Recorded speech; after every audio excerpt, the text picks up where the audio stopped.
So we had the guys from Chase and Scratch out here all day. Mike and Eli had a great day, and at the end of the day, Mike asked me, could I look at his coach, Jayson Nickel? And I said, of course. He's been through our TPI Certified program and was kind of excited to jump in and allow us to do what we do. Typically when you see a PGA professional, you know, they got a pretty classic golf swing you're expecting. This is not what I expected. It's always interesting when you see some things and then you start to probe and ask questions as to why.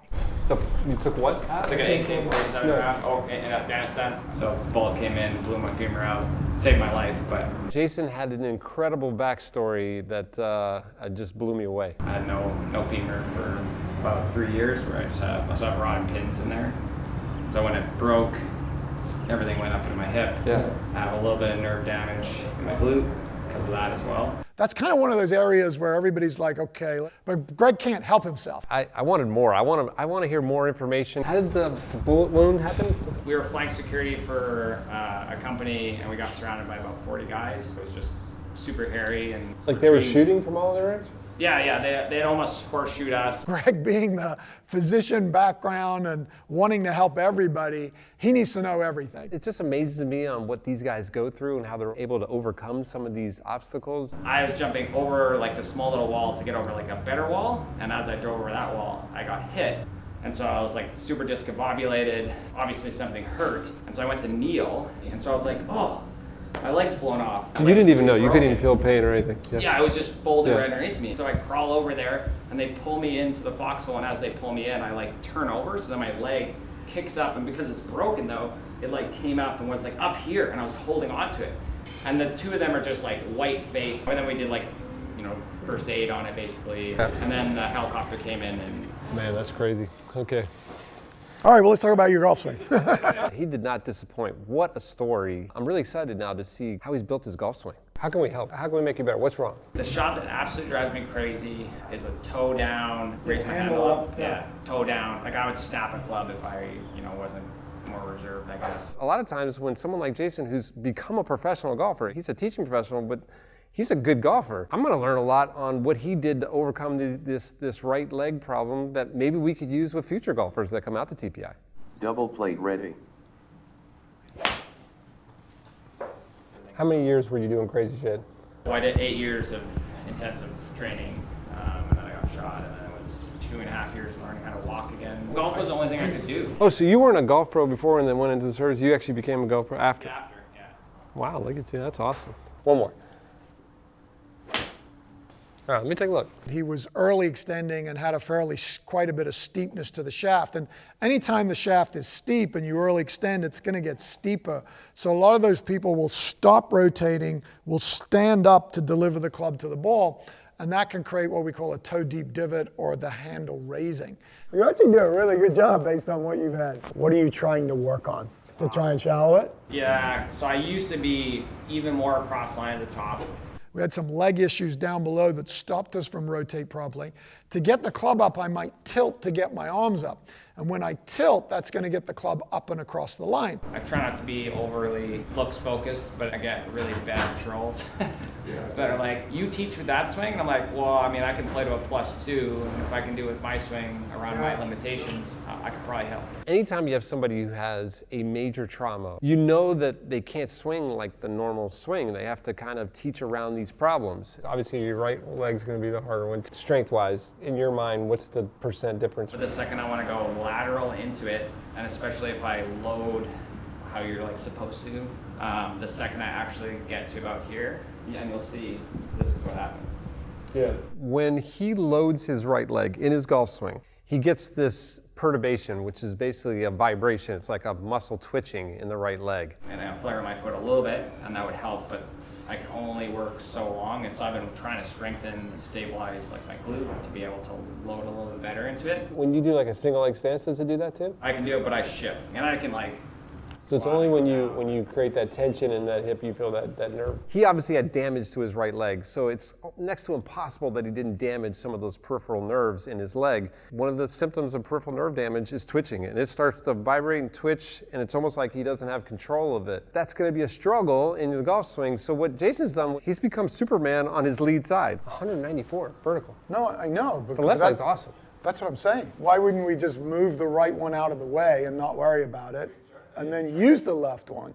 So this is going to look strange. This is not going to look normal. So we decided to move his trail leg significantly back in what we call a closed position, and even fan his foot open a little bit.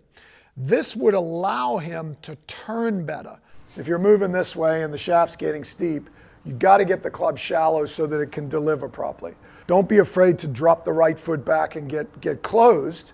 And really what we're trying to do is close this gap, get the club down in front of us, right? And then once we get the club down in front of us and you feel the pressure into that ground, then just push and deliver the club, you know? Let's try teaching around this limitation. You know, when we first started TPI, the whole presence was around understanding the physical, understanding the movement pattern of that person, you know, and that's the beauty of this game, is that there's so many different ways to hit the golf ball. I mean, I used to do clinics for wounded veterans and stuff like this, so your mind goes, okay, I can spend all my time trying to make him look like a regular golfer, but he's got this condition, right?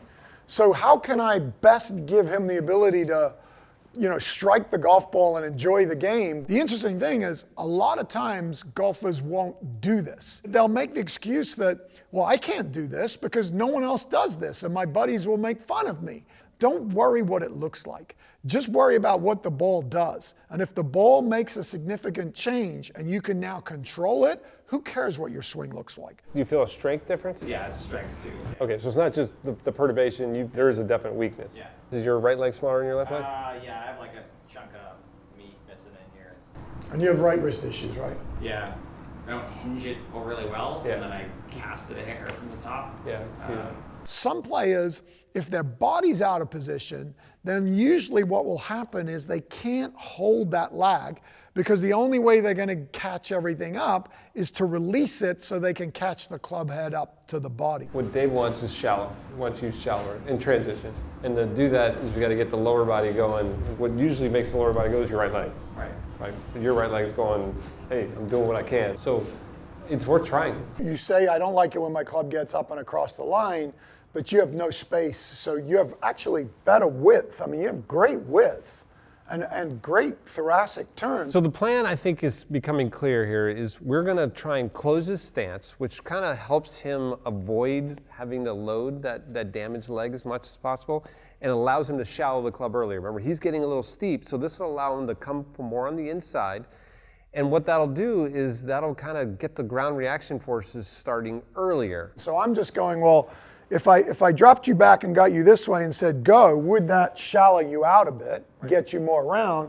And then would it give you the ability, even if you feel steep, you know, you look at a Matt Kuchar, someone that's steep. If I tilt you over more and just go, get your arms as deep as you can, now go ahead and be steep, you come right down on the shaft plane. Yeah, it's right? more like old school, right, where they were like down and then up. Yeah. So there's lots of ways to do it. Yeah. And what I'm looking at is, are we beating a dead horse trying to build a golf swing with the physical issues that you've dealt with? Or should we go, it's who you are, you got superpower on your lead leg, you push like crazy, let's try and drop the foot back, or let's try some stuff where we can use that front leg but get the club shallowed. I mean, it's just to teach around a physical limitation. Okay, right? okay, perfect.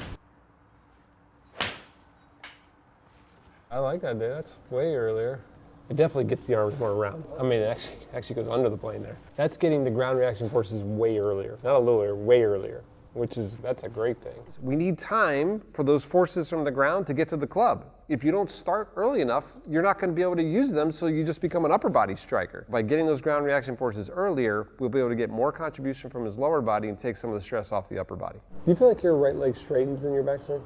Yeah, I didn't do it at all, and then I overdid it for like a year or so. If you keep it flexed, do you shake? Yeah. Yeah, well, any tension on that nerve makes it pulse. That's why I think we free it up and just let him go. We have to go around it, because anything we do is going to turn the power off. Anytime you have that peripheral nerve damage, like from a gunshot wound, right, and it damages the nerve, the power can't get to the muscle. And it's very obvious when we ask Jayson to try and activate that twitching vibration is saying, hey, there's been an interruption in the power supply, right? I mean, he's got the superpower on his front leg, so let's use it. Open up, like Dave said. Just hit 4 or 5 balls, and then I want to see one with your feet square. What'd that feel? And I don't know if you can even tell how much earlier the ground reaction forces are here, but that's what I want you to pay attention to. Just hit like 4 or 5 balls in a row real quick doing that.